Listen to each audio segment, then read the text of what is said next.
মুবাল্লিগ হব সুন্নতেরো, খুব চর্চা করব সুন্নতেরো। দয়া করো হে শাহে মদিনা।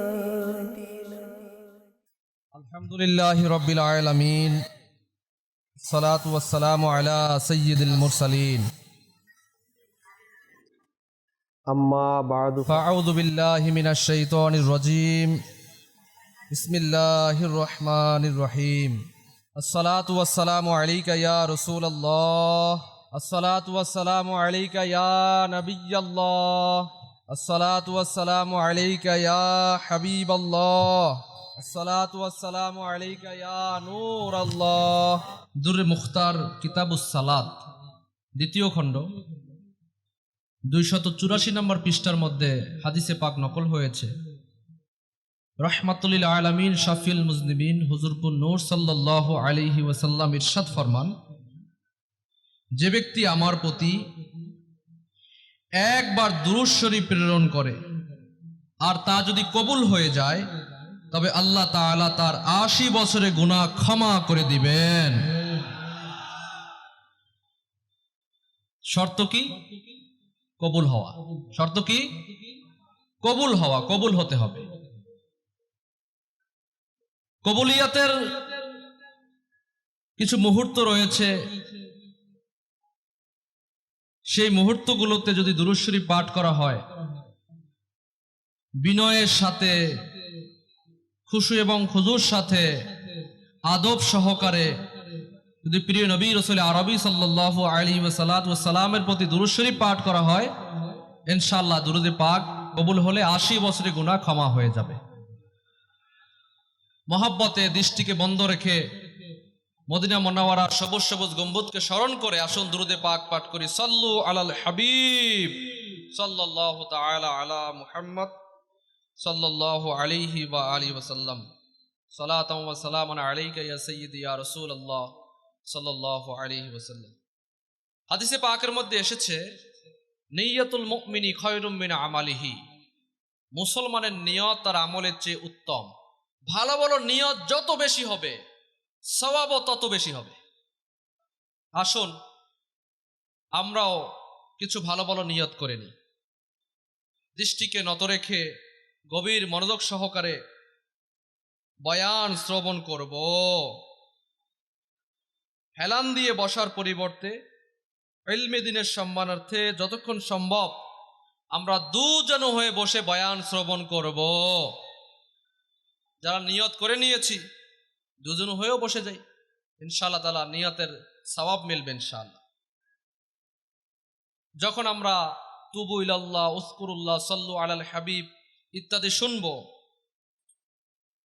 তো আওয়াজ প্রদানকারীর মনতুষ্টির জন্য উচ্চ স্বরে উত্তর প্রদান করব। এদিক সেদিক ঘোরাফেরা না করে আমরা বয়ান শ্রবণ করব। মোবাইল ফোন ইত্যাদি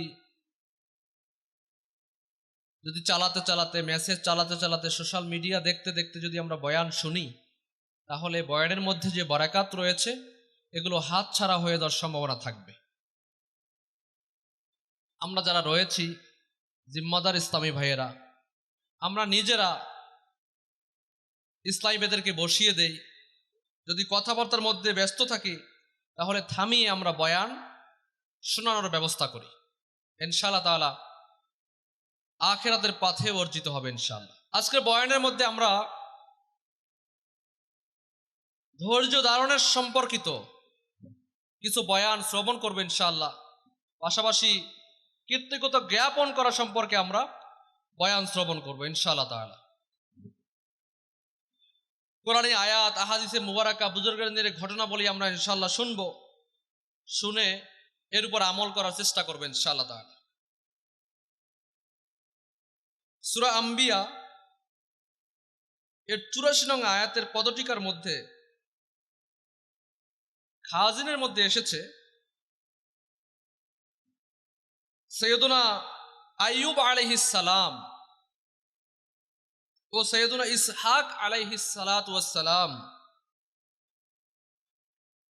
হযরত সৈয়দুনা আইয়ুব আলাইহিস সালাম সাইয়েদুনা ইসহাক আলাইহিস সালাতু ওয়াস সালামের সন্তান। তার আম্মাজান হযরত সাইয়েদুনা লূত আলাইহিস সালামের বংশীয় ছিলেন। আল্লাহ তাআলা তাকে সকল প্রকার নেয়ামত দান করেছেন। আকৃতিতে সৌন্দর্য দান করেছেন, সন্তানের আধিক্য দান করেছেন, সম্পদের প্রসারতা দান করেছেন। আল্লাহ তাআলা তাকে পরীক্ষায় লিপ্ত করেন। কিতে লিপ্ত করেন? একটু জোরে বলবো, কিতে লিপ্ত করেন? পরীক্ষায় লিপ্ত করেন। মাশাআল্লাহ। সুতরাং তার সন্তান, তার যে ঘর ছিল, বাড়ি ছিল, ওই ভারী 10-এর মধ্যে ইন্তেকাল হয়ে গেল। সকল প্রাণী, যাতে হাজারো উট ছিল, ছাগল ছিল, সব কিছু মরে গেল। সকল ক্ষেত ও বাগান নষ্ট হয়ে গেল। ফসলে যত ক্ষেত ছিল নষ্ট হয়ে গেল, যা কিছু ছিল সবকিছু নষ্ট হয়ে গেল। এমনকি কিছুই আর অবশিষ্ট ছিল না। যখন তাকে এসব কিছু ধ্বংস, নষ্ট হয়ে যাওয়ার সংবাদ প্রদান করা হলো, তখন তিনি আলাইহিস সালাতু ওয়াস সালাম আল্লাহ তাআলার কৃতজ্ঞতা প্রকাশ করতেন এবং বলতেন, আমার কি রয়েছে, যার ছিল তিনি নিয়ে গেছেন। যতদিন তিনি আমাকে দিয়ে রেখেছিলেন আমার নিকট ছিল, যখন তিনি চাইলেন নিয়ে নিলেন। তার কৃতজ্ঞতা আদায় হতেই পারে না, তার শুকরিয়া আদায় করাই সম্ভব নয়। এবং আমি তার ইচ্ছাতেই সন্তুষ্ট। এরপর তিনি আলাইহিস সালাতু ওয়াস সালাম অসুস্থ হয়ে গেলেন। সম্পূর্ণ শরীর মোবারকে ফোস্কা পড়ে গেল, সম্পূর্ণ শরীর মোবারক ক্ষততে ভরে গেল। এই অবস্থায় সবাই ছেড়ে চলে গেল, তবে তার সম্মানের স্ত্রী রহমত বিনতে আফরাইম ছেড়ে গেল না এবং তার খেদমত করতে রইল। তার এই অবস্থা কয়েক বছর ছিল। অবশেষে এমন কোনো কারণ উপস্থিত হলো যে তিনি আল্লাহ তাআলার দরবারে দোয়া করলেন, হে আমার রব তাআলা, আমি নিশ্চয়ই কষ্ট পেয়েছি এবং তুমি সকল দয়ালুর চেয়ে বড় দয়ালু। আল্লাহ তাআলা যে সাইয়েদুনা আইয়ুব আলাইহিস সালাতু ওয়াস সালামের দোয়া কবুল করলেন এবং তার যে কষ্ট ছিল তা এভাবে দূর করে দিলেন যে সাইয়েদুনা আইয়ুব আলাইহিস সালাতু ওয়াস সালাম ইরশাদ করলেন, আপনি মাটিতে পা মারুন। তিনি পা মারলেন। তখন একটি ঝর্ণা প্রকাশিত হলো। তাকে আদেশ দেয়া হলো, এই ঝর্ণার মধ্যে আপনি গোসল করুন। তিনি গোসল করলেন, তখন শরীরের বাইরের সকল রোগ দূর হয়ে গেল। অতঃপর তিনি আলাইহিস সালাতু ওয়াস সালাম 40 কদম চললেন। 40 কদম, কয় কদম? 40 কদম চললেন। অতঃপর আবারও মাটিতে পা মারার আদেশ হলো। তিনি আলাইহিস সালাম আবারও পা মারলেন। তখন এতেও একটি ঝর্ণা প্রকাশিত হলো, যার পানি খুবই ঠান্ডা ছিল। তিনি আলাইহিস সালাম আল্লাহ তাআলার আদেশে এই পানি পান করলেন। তখন তার শরীরের ভেতরের সকল রোগ দূর হয়ে গেল এবং তিনি আলাইহিস সালাতু ওয়াস সালাম উচ্চ পর্যায়ের সুস্থতা অর্জন করলেন। আল্লাহ আজ্জা ওয়া জাল হযরত সাইয়েদুনা আইয়ুব আলাইহিস সালাম এর প্রতি এই দান, নিজের পক্ষ থেকে তার প্রতি দয়া করা এবং ইবাদত গুজারদের নসিহত করার জন্য করা হয়েছে। যারা ইবাদত গুজার, পরহেজগার, মুত্তাকি, ঈমানদার, তাদের যাতে করে নসিহত হয়ে যায়, তাদের যাতে করে শিক্ষা হয়ে যায়, এজন্য এই কার্যক্রমগুলো করা হয়েছে, যাতে তারা এই ঘটনা থেকে পরীক্ষা ও বিপদে ধৈর্য ধারণ করা এবং এই ধৈর্যের মহান সওয়াবের প্রতি অবহিত হয় আর ধৈর্য ধারণ করে সওয়াব অর্জন করে। হযরত সাইয়েদুনা আইয়ুব আলাইহিস সালাতু ওয়াস সালামের ঘটনাটি কোরআনুল কারীমের মধ্যে বর্ণনা রয়েছে। যেমনটি 17তম পারার সূরা আম্বিয়ার 83 এবং 84 নং আয়াতে আল্লাহ তাআলা ইরশাদ ফরমান, কানজুল ঈমান থেকে অনুবাদ, এবং আইয়ুবকে স্মরণ করুন যখন সে আপন রবকে ডাকলো, আমাকে দুঃখ কষ্ট স্পর্শ করেছে এবং তুমি সমস্ত দয়ালুর মধ্যে সর্বাধিক দয়ালু। অতঃপর আমি তার প্রার্থনা শুনেছি, তখন আমি দুর্বৃত্ত করেছি যে দুঃখ কষ্ট তার ছিল এবং আমি তাকে তার পরিবারবর্গ ও তাদের সাথে তত সংখ্যক আরো দান করলাম আমার নিকট থেকে দয়া করে, এবং ইবাদতকারীদের জন্য উপদেশ স্বরূপ, মুমিনদের জন্য এটা উপদেশ স্বরূপ। আমরা শুনলাম আল্লাহ তাআলার প্রিয় নবী হযরত সাইয়েদুনা আইয়ুব আলাইহিস সালাম এর উপর কেমন কঠিন কঠিন পরীক্ষা এসেছে, কিন্তু তিনি আলাইহিস সালাম কান্নাকাটি করা, চিৎকার চেঁচামেচি করা, অভিযোগ অনুযোগ করা, অধৈর্য অকৃতজ্ঞ হওয়ার পরিবর্তে ধৈর্য ও সন্তুষ্টির আঁচল আঁকড়ে ধরে রেখেছেন, ঠিক কিনা? ধৈর্য ধরেছেন এবং রব তাআলার সন্তুষ্টিতে সন্তুষ্ট ছিলেন। কিন্তু আফসোস, আজকের আমরা যারা রয়েছি, আমরা আজকের ইলমি দ্বীনের দূরত্বের কারণে, আমাদের ইলমি দ্বীনের কমির কারণে, আমরা ইলমি দ্বীন শিক্ষা অর্জন না করার কারণে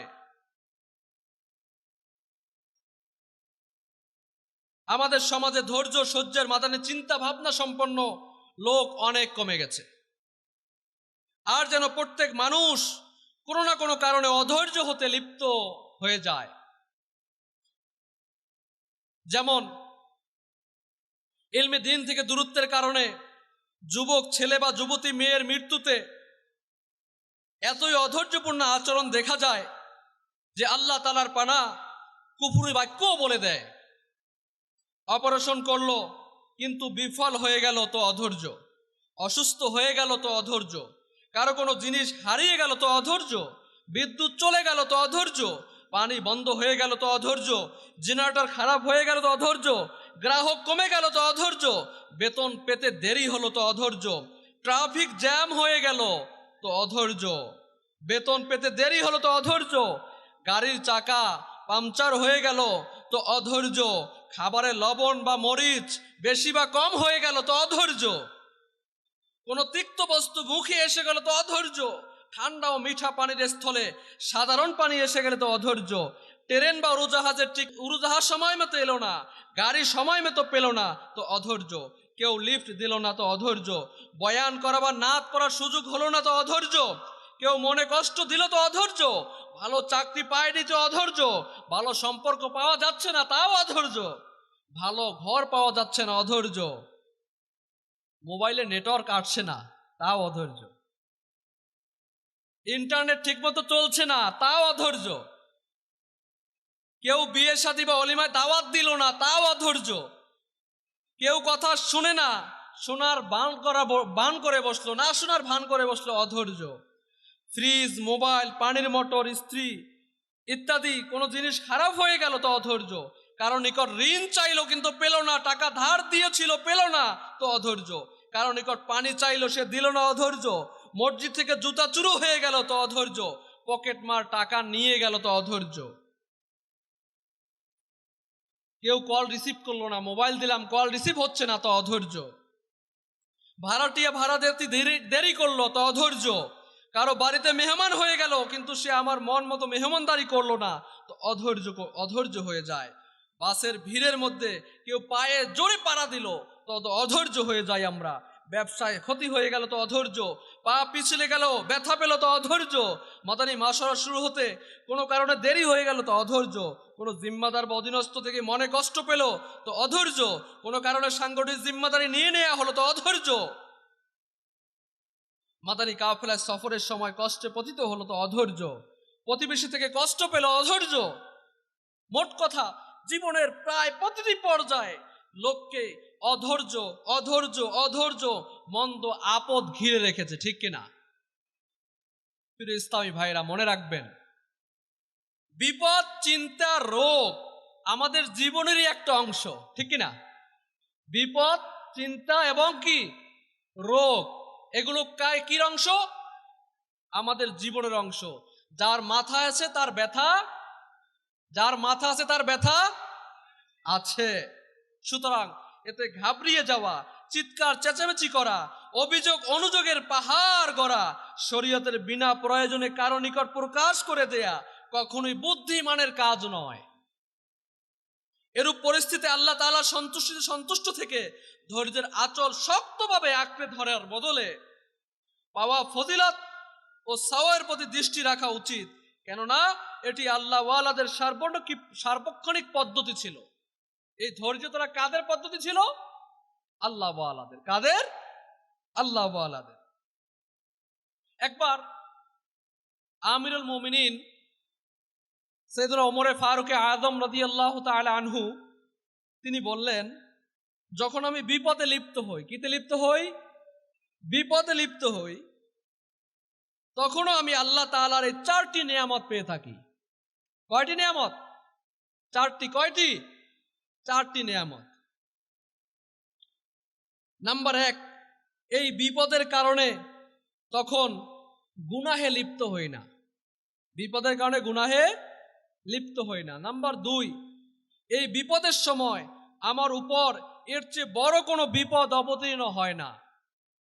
নাম্বার 3, এই বিপদের সময় এতে সন্তুষ্ট থাকি এবং এই বিপদের সময় আমার এর জন্য সওয়াবের আশা থাকে। বিপদের মধ্যে কেউ যদি ধৈর্য ধারণ করে তাহলে কি আশা হয়? কি আশা হয়? সওয়াবের আশা হয়। এছাড়াও হাদিসে মুবারাকার মধ্যে বিপদ আপদ, চিন্তা ভাবনা এবং রোগ বালাইয়ে ধৈর্য ধারণ করার ফজিলত বর্ণনা হয়েছে। আসুন ধৈর্যের মানসিকতা তৈরি করতে প্রিয় নবী সাল্লাল্লাহু আলাইহি ওয়াসাল্লামের কিছু বাণী আমরা শ্রবণ করি। বুখারী শরীফের মধ্যে ইরশাদ হচ্ছে 4th খণ্ডের মধ্যে, নবী পাক সাল্লাল্লাহু আলাইহি ওয়াসাল্লাম ইরশাদ ফরমান, আল্লাহ তাআলা যার কল্যাণ কামনা করেন তাকে বিপদে লিপ্ত করে দেন। ইবনে মাজাহ শরীফের হাদিসে পাক ইরশাদ হচ্ছে, বান্দাকে তার দ্বীনদারি অনুযায়ী বিপদে লিপ্ত করা হয়। যদি সে দিনের বেলায় কঠোর হয় তবে তার পরীক্ষাও কঠোর হয়। দিন বুঝেন, এখন এই দিন না, দিন ইসলাম। এই দিন ইসলামের মধ্যে যদি তার কঠোরতা হয়, কঠোরতা মানে সে যদি বেশি ইবাদত গুজার হয়, বেশি ইসলাম মাননেওয়ালা হয়, খুব পরহেজগার মুত্তাকি হয়, তাহলে তার পরীক্ষাও কি হয়ে থাকে? কঠোর হয়ে থাকে। যদি সে দিনের বেলায় দুর্বল হয় তবে আল্লাহ তাআলা তার দ্বীনদারি অনুযায়ী তাকে পরীক্ষা করেন। বান্দা বিপদে লিপ্ত হতে থাকে, এমনকি এই দুনিয়াতেই তার সকল গুনাহ ক্ষমা করে দেয়া হয়। আত-তারগীব ওয়াত তারহীবের মধ্যে এসেছে, যখন আল্লাহ তাআলা কোনো বান্দার প্রতি ভালোবাসা পোষণ করে, কি পোষণ করে? ভালোবাসা পোষণ করে, তাকে নিজের বন্ধু বানানোর ইচ্ছা পোষণ করে, সুবহানাল্লাহ, তবে তার উপর পরীক্ষার বর্ষণ করে দেয়, পরীক্ষা বর্ষণ করে দেন। অতঃপর যখন সেই বান্দা আপন প্রতিপালক আল্লাহ তাআলাকে ডাকে, হে রব্বে করিম, তখন আল্লাহ তাআলা ইরশাদ করেন, আমার বান্দা তুমি যা কিছুই আমার নিকট চাইবে তোমাকে তা দান করা হবে, অথবা দ্রুত তোমাকে দিয়ে দিব বা তোমার আখিরাতের জন্য জমা রেখে দিব। আল্লাহু আকবার। মাজমাউজ জাওয়াইদের মধ্যে এসেছে, যার সম্পদ বা প্রাণে বিপদ আসলো, অতঃপর সে তা গোপন রাখলো। কি রাখলো? কথা বলি না আমরা, কি রাখলো? গোপন রাখলো এবং মানুষের মাঝে প্রকাশ করলো না, তবে আল্লাহ তাআলার প্রতি দায়িত্ব যে তাকে ক্ষমা করে দেয়া। এখন আমাদের ইজতেমা ময়দানে রৌদ্র উঠেছে, গরম লাগছে, অনেকে হয়তো টুপি দিয়ে বাতাস করছে, অনেকে রুমাল দিয়ে বাতাস করছে, অনেকে কারো কাছে বই থাকলে বই দিয়ে বাতাস করছে, কেউ পাখা নিয়ে আসছে পাখা দিয়ে বাতাস করছে, আবার কেউ না কেউ বলছে আজকের অনেক গরম, খুব গরম লাগতেছে, ঘাম ঝরতেছে দেখা যাচ্ছে, এরপরে বলছে কি অনেক গরম লাগতেছে। আচ্ছা বলেন তো, আপনি যে এই বললেন অন্যজনকে অনেক গরম লাগতেছে, গরম কি কমে যাবে? আপনার গরম কমে যাবে? কি বলেন? কথা বলি না আমরা, গরম কমে যাবে? গরম কমে যাবে না। এই যে বললাম, বলে যে আমি হালকা হলাম, আমার কষ্ট লাগতেছিল, গরমে কষ্ট লাগে কিনা? কষ্ট লাগছিল, এই কষ্টটা আমি বলে দিলাম, না বললে যে সওয়াব অর্জন হইতো, ধৈর্য ধারণ করলে সেই সওয়াব থেকে আমরা মেহরুম হয়ে গেলাম।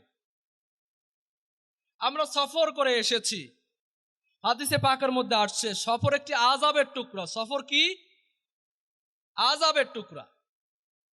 এই আযাবের টুকরো তো হাদিস শরীফের মধ্যে আসছে। এখন যদি আমি বলি আমাদের গাড়ি খুব আস্তে আস্তে চলছিল, অনেক কষ্ট হয়েছে, তো গাড়ি বন্ধ হয়ে গিয়েছিল, তো এই হয়েছে সেই হয়েছে, আসতে আইসা জায়গা পাই নাই, এই কষ্টের কথাগুলো যদি আমরা বলে দেই, তাহলে যে ধৈর্য ধারণ করেছিলাম এই ধৈর্যের ফল কি আমরা পাবো? পাবো না। সেজন্য বোঝানোর উদ্দেশ্যে বললাম, যদি আমরা কষ্ট পাই তাহলে এর মধ্যে কি ধরবো? ধৈর্য ধারণ করব। কি করব? কি করব? সবাই বলে কি করব? ধৈর্য ধারণ করব। সকলে মিলে আমরা ধৈর্য ধারণ করব ইনশাআল্লাহ তাআলা। আপনারও যেভাবে গরম লাগছে, আমারও লাগছে, সবার লাগছে। সেক্ষেত্রে যদি অধৈর্য হয়ে এদিক সে ছুটোছুটি করি, এদিকে যাই ওদিকে যাই, কাউকে বলি, এই গরম কমে যাবে না ইনশাআল্লাহ তাআলা। আল্লাহ তাআলা রহমত হলে আল্লাহ তাআলা গরম কমিয়ে দিবেন। হাদিস শরীফে আসছে, যদি অনেক গরম লাগে তাহলে একটি দোয়া পাঠ করার জন্য বলেছেন। গরম থেকে বাঁচার পদ্ধতি নামক রিসালার মধ্যে আমির আহলে সুন্নাত দামাত বরকাতুহুল আলিয়া এই দোয়াটি লিখেছেন। বলবো, আপনারা শুনবেন, শুনে এবং মুখস্থ করে নেই। কারণ যদি বেশি গরম লাগে, বেশি গরম, তখন সে যদি বলে লা ইলাহা ইল্লাল্লাহ, আজ অনেক গরম, হে আল্লাহ আমাকে জাহান্নামের গরম থেকে নাজাত দান করো। হাদিস শরীফে আসছে আল্লাহ তাআলা তাকে জাহান্নামের গরম থেকে নাজাত দান করবেন। কি বলেন? এর চেয়ে জাহান্নামের গরম লক্ষ কোটি কোটি গুণ বেশি কিনা? যদি আমরা ধৈর্য ধারণ করি তাহলে ইনশাআল্লাহ জান্নাতে আমরা আরামে থাকবো ইনশাআল্লাহ। এজন্য শুকরিয়া জ্ঞাপন করতে হবে, অধৈর্য হওয়া যাবে না। বিপদ আসলে আল্লাহ তাআলার শুকরিয়া জ্ঞাপন করি আমরা। যেমন আইয়ুব আলাইহিস সালাতু ওয়াস সালাম ধৈর্য ধারণ করলেন, আল্লাহ তাআলার কৃতজ্ঞতা জ্ঞাপন করলেন। আমরা কি করলাম? আমরা কি ধৈর্য ধারণ করেছি? আমরা কি শুকরিয়া জ্ঞাপন করতে পেরেছি যে আল্লাহ তোমার শুকরিয়া, তুমি যেভাবে রেখেছো সেভাবেই শুকরিয়া, অসুস্থ হলেও শুকরিয়া, এক হাত চলে গেলেও শুকরিয়া, অ্যাক্সিডেন্ট করলেও শুকরিয়া, বিপদে থাকলেও শুকরিয়া, গরিব থাকলেও শুকরিয়া, বড়লোক হলেও শুকরিয়া, যেভাবেই থাকি না কেন আল্লাহ তোমার দরবারে লাখো কোটি শুকরিয়া। কি বলেন? করা যায় কিনা? কেননা শুকরিয়া করা অনেক বড় ফজিলত রয়েছে।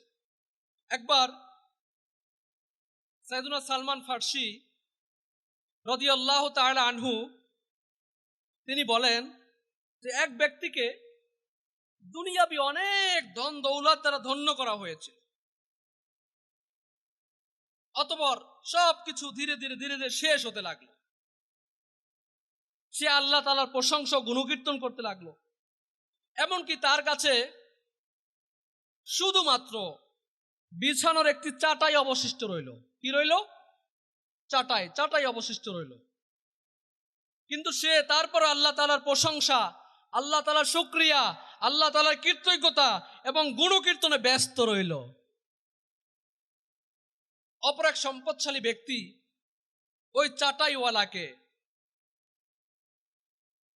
বলল, এখন তুমি কি কারণে আল্লাহ তাআলার কৃতজ্ঞতা জ্ঞাপন করছো? তোমার তো কিছু নেই, তোমার যা সম্পদ ছিল, তোমার যা ধন দৌলত ছিল, তোমার যা কিছু ছিল সকল কিছু তো শেষ হয়ে গেছে। এখন তুমি আল্লাহ তাআলার দরবারে কি জন্য শুকরিয়া জ্ঞাপন করছো, কি জন্য প্রশংসা করছো? তখন ওই চাটাইওয়ালা বলল, আমি সেই নেয়ামতের কারণে, গভীর মনোযোগ দেই আমরা, সেই চাটাইওয়ালা বলল, আমি সেই নেয়ামতের কারণে আল্লাহ তাআলার কৃতজ্ঞতা জ্ঞাপন করছি যে যদি আমি সারা দুনিয়ার সম্পদ দিয়ে দেই তবু সেই নেয়ামত আমি পাবো না। কি নেয়ামত সেই? তখন ওই সম্পদশালী ব্যক্তির জিজ্ঞাসা করলো, এমন কি নেয়ামত যে দুনিয়ার সকল সম্পদ তুমি দিয়ে দিবে আর তুমি সেই নেয়ামত তুমি পাবে না? এই সকল নেয়ামত কি? তখন ওই ব্যক্তি, ওই চাটাইওয়ালা ব্যক্তি উত্তর দিল, তুমি কি নিজের চোখ, নিজের জিহ্বা, হাত পা ইত্যাদি তুমি দেখতে পাচ্ছ না যে এসব আল্লাহ তাআলার কত বড় নিয়ামত? আসলে এই প্রিয় ইসলামী ভাইয়েরা, এই নসিহতপূর্ণ কাহিনী থেকে অনেকগুলো শিক্ষণীয় বিষয় রয়েছে। আমরা জানতে পারলাম যে শুকরিয়া, কৃতজ্ঞতা শুধু ধন সম্পদের মধ্যে নয়, আনন্দ লাভের মধ্যে নয়, সর্ব অবস্থায় আল্লাহ তাআলার কৃতজ্ঞতা জ্ঞাপন করা উচিত, ঠিক কিনা? সর্ব অবস্থায়। ধন সম্পদ অর্জনে তো আল্লাহ তাআলা কৃতজ্ঞতা জ্ঞাপন করে ফেলি আমরা, কিন্তু যদি সামান্য দুঃখ, কষ্ট, পেরেশানি, অসুস্থতা, অভাব, অনটন অনুভূত হয়, তখন অভিযোগের এবং অনুযোগের বন্যা বইয়ে দেয়।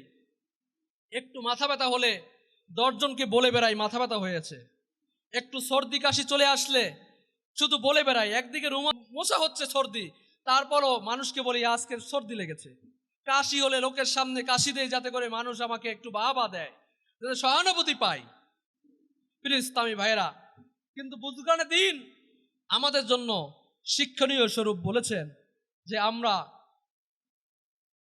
ধন দৌলত পেলে ধৈর্য ধারণ করি, কিন্তু এই চোখ যে আল্লাহ তাআলা কত বড় নেয়ামত, হাত যে আল্লাহ তাআলা কত বড় নেয়ামত, মুখ যে জবান দিয়ে আল্লাহ তাআলা কথা বলছি সেটা আল্লাহ তাআলা কত বড় নেয়ামত, যে পা দ্বারা চলছি এই পা আল্লাহ তাআলা কত বড় নেয়ামত, তা আমরা কি কখনো উপলব্ধি করেছি?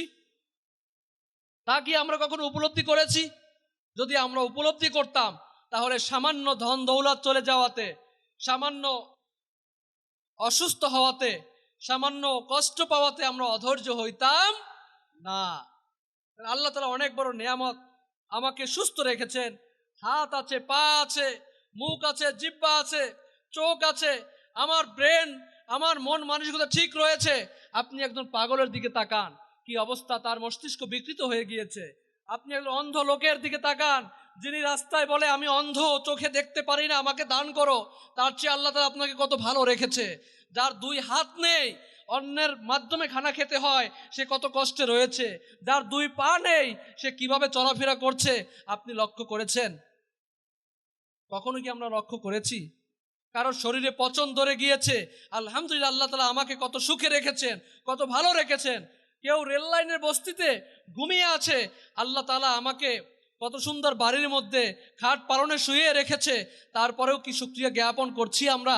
কেউ রেল লাইনের মধ্যে, কেউ বস্তির মধ্যে, কেউ রোডের মধ্যে, একটি কম্বল দিয়ে শীত চলে গেল, একটি কম্বল নিচে, একটি কম্বলে অর্ধেক নিচে অর্ধেক শরীরের উপর দিয়ে শুয়ে আছে, তারপরে তার শুকরিয়া রয়েছে। অথচ আমি কম্বল গায়ে দিয়ে, লেপ গায়ে দিয়ে, দরজা জানালা বন্ধ করে শুয়ে আছি, তারপরও শীত লাগছে, আল্লাহ তাআলা শুকরিয়া আমার মধ্যে নেই। এটা কি অকর্তৃকতা কিনা? আল্লাহ তাআলা শুকরিয়া জ্ঞাপন করতে হবে, করতে রাজি আছি আমরা? আল্লাহ তাআলা শুকরিয়া জ্ঞাপন করব, প্রত্যেক সময় প্রত্যেক ভাবে আমরা আল্লাহ তাআলা শুকরিয়া জ্ঞাপন করব ইনশাআল্লাহ। আল্লাহ তাআলা আমাদেরকে তৌফিক দান করুন। মনে রাখবেন, বিপদ যদি চলে আসে, বিপদ যদি চলে আসে, বিপদ যদি চলে আসে, তাহলে এখানে অধৈর্য হয়ে গেলে আমাদের ফল আমরা পাবো না, বরঞ্চ আমাদের সওয়াবের কমতি হয়ে যাবে। কেননা কোরআনুল কারীমের মধ্যে আল্লাহ তাআলা ইরশাদ ফরমান, সূরা বাকারা 155 এবং 157 নাম্বার পর্যন্ত, 155 থেকে 57 নম্বরের আয়াত আল্লাহ তাআলা ইরশাদ ফরমান, কানজুল ঈমান থেকে অনুবাদ, এবং অবশ্যই আমি তোমাদেরকে পরীক্ষা করব কিছু ভয় ও ক্ষুধা দ্বারা, এবং কিছু সম্পদ, ধন সম্পদ, জীবন ও ফল ফসলের ঘাটতি দ্বারা, এবং সুসংবাদ শুনান ওইসব সবরকারীদেরকে, ওইসব সবরকারীদেরকে, যারা হচ্ছে এমন সব লোক যখন তাদের উপর কোনো বিপদ এসে পড়ে তখন বলে আমরা তো আল্লাহরই মালিকাধীন এবং আমাদেরকে তারই পথে ফিরে যেতে হবে। এসব লোক হচ্ছে তারাই যাদের উপর তাদের প্রতিপালকের দরুদ সমূহ এবং রহমত বর্ষিত হয়, আর এসব লোকই সঠিক পথের উপর প্রতিষ্ঠিত। এই আয়াতে কারিমাগুলোর মধ্যে অসংখ্য মাদানী ফুল নিহিত রয়েছে, যে আল্লাহ তাআলা আমাদেরকে পরীক্ষা করবেন, আল্লাহ তাআলা আমাদেরকে পরীক্ষা করবেন, অবশ্যই পরীক্ষা করবেন। এই পরীক্ষার সম্মুখীন আমাদেরকে হতে হবে। আর এই পরীক্ষা যদি চলে আসে তাহলে আমরা কি করব? ধৈর্য ধারণ করব। আমরা কি করব? সবর করব। কেননা আল্লাহ তাআলা সবরকারীদের সাথে রয়েছেন। আল্লাহ তাআলা কার সাথে রয়েছেন? সবরকারীদের সাথে রয়েছেন। মনে রাখবেন, সাইয়েদনা আব্দুল্লাহ বিন মুবারক রাহমাতুল্লাহি তাআলা আলাইহি তিনি বলেন, মুসিবত একটি থাকে। মুসিবত কয়টি থাকে? একটি থাকে। কিন্তু যখন বিপদগ্রস্ত লোক, যিনি মুসিবতগ্রস্ত হয়েছে, এই মুসিবতগ্রস্ত লোক অধৈর্য প্রকাশ করে, আত্মচিৎকার করে, অভিযোগ অনুযোগ করে, তখন মুসিবত একটি জায়গায় দুইটি হয়ে যায়। কয়টি হয়ে যায়? বলবেন এটা আবার কেমন কথা? মুসিবত একটি, এখন আবার দুইটি হয়ে গেল। হ্যাঁ, দুইটা হয়ে যায়।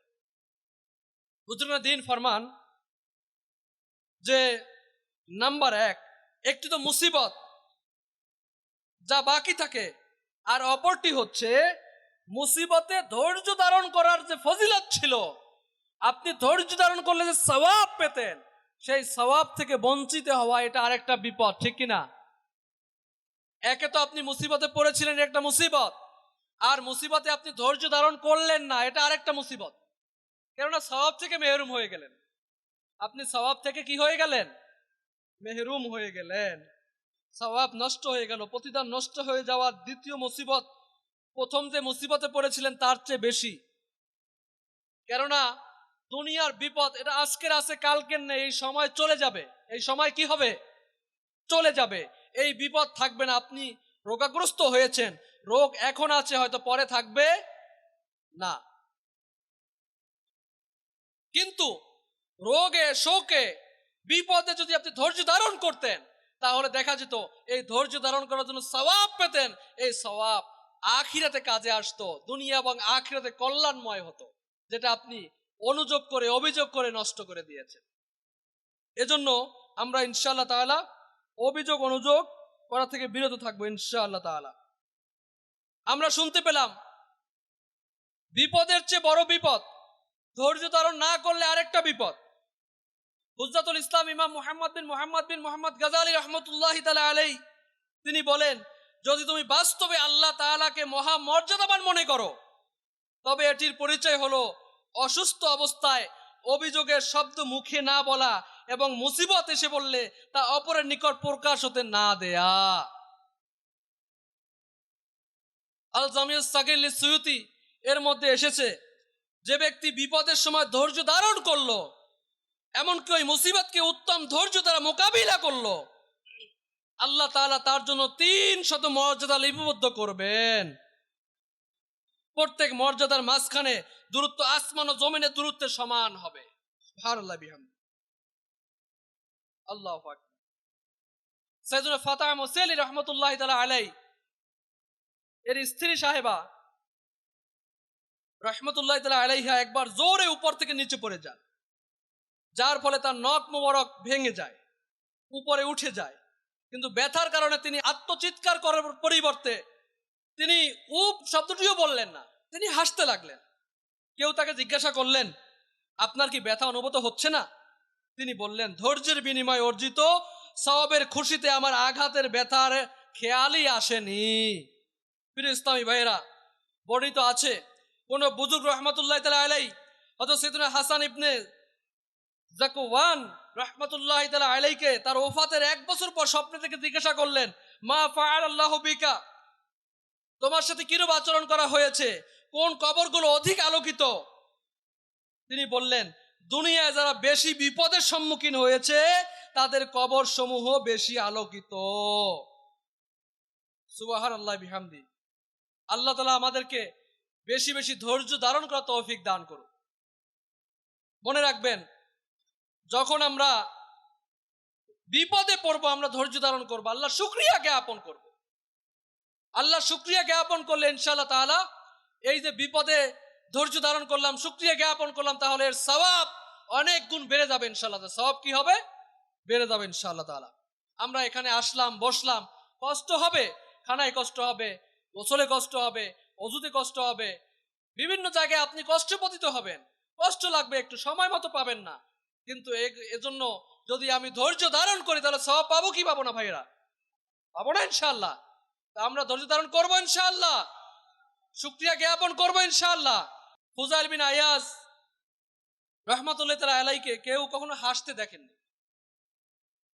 কিন্তু যেদিন তার শাহজাদা, তার পুত্রের ইন্তেকাল হলো, তিনি মুস্কি হাসতে লাগলেন। লোকের আরজ করলো, এটা তো খুশির উপলক্ষ নয়, আপনি মুচকি হাসছেন কেন? তখন বললেন, আল্লাহ তাআলা সন্তুষ্টিতে সন্তুষ্ট হয়েই মুচকি হাসছি, কারণ আল্লাহ তাআলা সন্তুষ্টির কারণেই আমার সন্তান মৃত্যুবরণ করেছে। রব তাআলা সন্তুষ্টি আমার সন্তুষ্ট। সুবহানাল্লাহ। বুজুর্গানের দিন কেমন ছিলেন আল্লাহ হয়, আর আমাদের অবস্থা কি? আমরাও নিয়ত করি ইনশাআল্লাহ তাআলা আমরাও বিপদে ধৈর্য ধারণ করবো ইনশাআল্লাহ তাআলা। বিপদে আমরা ধৈর্য ধারণ কিভাবে করব, আসুন আমরা জেনে নেই। যখনই কোনো বিপদ ও পেরেশানি এসে যায়, তখন আমাদের ঘাবড়িয়ে গিয়ে আল্লাহ তাআলার দরবারে আত্মসমর্পণ করে অধিকারে তওবা ইস্তেগফার করা উচিত। মুক্ত মুখ অন্তর এরূপ কথা আনা উচিত নয় যে আমি তো কারো কোনো ক্ষতি করিনি। আমরা অনেকেই বলি, আমার এত বিপদ, আমার এত সমস্যা, আমি তো কারো ক্ষতি করিনি, আমি তো কোনো কিছু করিনি, কি পাপ করলাম জানি না, আমার উপর এত বিপদ চলে আসছে। অথচ সে ফজরের নামাজ পড়ে না, অথচ সে জোহরের নামাজ পড়ে না, সে পাঁচ ওয়াক্ত নামাজই নেই। তার ধ্যান ধারণার মধ্যে এটা আসছে না যে আমি তো নামাজ আদায় করি না, এটা তার কাছে গুনাহ মনে হয় না। এই জন্য বলে থাকে, আমার এমন কি গুনাহ হয়েছে যার শাস্তি আমি পাচ্ছি? এগুলো মূর্খতা ছাড়া আর কিছুই নয়। এই কথাগুলো আমরা না বলি। রাসূল কারীম রউফুর রহিম সাল্লাল্লাহু আলাইহি ওয়াসাল্লাম তার মুবারক সাহাবাদের উপর হওয়া অত্যাচার ও পরীক্ষাকে স্মরণ করি আমরা। বিপদে ধৈর্য ধারণ করার মানসিকতা তৈরিতে অনেকটা উপকারী হবে। রাসূল পাক সাল্লাল্লাহু আলাইহি সাল্লাম কি কি কষ্ট করেছেন, কত কষ্ট করেছেন আমাদের জন্য। তায়েফের ময়দানে পাথর নিক্ষেপ করেছে অমুসলিমরা, ধৈর্য ধারণ করেছেন, আল্লাহ তাআলা শুকরিয়া জ্ঞাপন করেছেন, অধৈর্য হননি। আমরাও বিপদের মধ্যে অধৈর্য হব না, আল্লাহ তাআলা শুকরিয়া জ্ঞাপন করবো ইনশাআল্লাহ। আল্লাহ তাআলা আমাদেরকে তৌফিক দান করুন। মনে রাখবেন, কারবালার প্রান্তরে যেই ঘটনা হয়েছিল, তারা যে বিপদের সম্মুখীন হয়েছিল, আহলে বায়ত আথার হুসাইন রাদিয়াল্লাহু তাআলা আনহু তার পরিবারবর্গ, এর চেয়ে বড় বিপদ কি আমাদের হয়? কি বলেন, হয়? সম্ভব না, হয় না। সেজন্য আমরা চেষ্টা করব বিপদের মধ্যে আমরা ধৈর্য ধারণ করব ইনশাআল্লাহ তাআলা। বিপদ আসলেই আমরা কি করব? ঘরোয়া পেরেশানি আসুক, স্বামী স্ত্রীর মধ্যে ঝগড়া আসুক, বউ শাশুড়ির মধ্যে ঝগড়া আসুক, ভাই ভাইয়ের মধ্যে ঝগড়া হোক না কেন, ঝগড়া তো হওয়াই যাবে না। যদি হয়ে যায় আমরা ধৈর্য ধারণ করব। একে অপরকে আমরা কটূক্তি করব না, একে অপরকে আমরা বলাবলি করব না, একে অপরকে জবাবদিহি করব না, মাফ করে দেব। কি করব? মাফ করে দিব, ধৈর্য ধারণ করব। কেউ গালি দিলে আপনি শুনে ধৈর্য ধারণ করুন, তার জন্য আল্লাহ তাআলার দরবারে দোয়া করুন। আল্লাহ তাআলা ইনশাআল্লাহ তাআলা আমাদেরকে বোঝার তৌফিক দান করুক, এবং আল্লাহ তাআলা আমাদেরকে বিপদে ধৈর্য ধারণ করার তৌফিক দান করুক, এবং আল্লাহ তাআলা আমাদেরকে শুকরিয়া করার, কৃতজ্ঞতা জ্ঞাপন করার তৌফিক দান করুক। আল্লাহ তাআলার নেয়ামত, হাত পা চোখ কান এবং এই সকল কিছু যে আমাদেরকে দান করেছেন, এই বাতাস নিয়ামত, পানি নিয়ামত, মা বাবা নিয়ামত, ছেলে সন্তান নিয়ামত, স্ত্রী পুত্র নিয়ামত, এই নিয়ামতের কদর করার তৌফিক দান করুক, নিয়ামতের শুকরিয়া জ্ঞাপন করার তৌফিক দান করুক। দাওয়াত ইসলামীর আমির আহলে সুন্নাত দামাত বরকাতুল আলিয়া আমাদেরকে নেককার হওয়ার জন্য ৭২ মাথায় ইনামাত দিয়েছেন। এটার উপর আমরা আমল করি, ইনশাআল্লাহ তাআলা নিয়ামতের শুকরিয়া জ্ঞাপন করার পদ্ধতি আমরা শিখতে পারবো, শুকরিয়া জ্ঞাপন করার আমরা পদ্ধতি শিখতে পারবো, এবং ধৈর্য ধারণ করার পদ্ধতিও শিখতে পারবো। আমাদের মধ্যে নম্রতা, ধৈর্য শক্তি চলে আসবে ইনশাআল্লাহ তাআলা। আল্লাহ তাআলা আমরা যা শ্রবণ করেছি এর উপর আমল করার তৌফিক দান করুক। আমিন বিজাহি নবিয়িল আমিন সাল্লাল্লাহু আলাইহি ওয়াসাল্লাম। সাল্লু আলাল হাবিব সাল্লাল্লাহু তাআলা আলা মুহাম্মদ সাল্লাল্লাহু আলাইহি ওয়া আলিহি ওয়াসাল্লাম। সালাতাম ওয়া সালামান আলাইকা ইয়া সাইয়্যিদি ইয়া রাসূলুল্লাহ সাল্লাল্লাহু আলাইহি ওয়াসাল্লাম। মুবাল্লিগ হব সুন্নতের, খুব চর্চা করব সুন্নতের। দয়া করো হে শাহে মদিনা।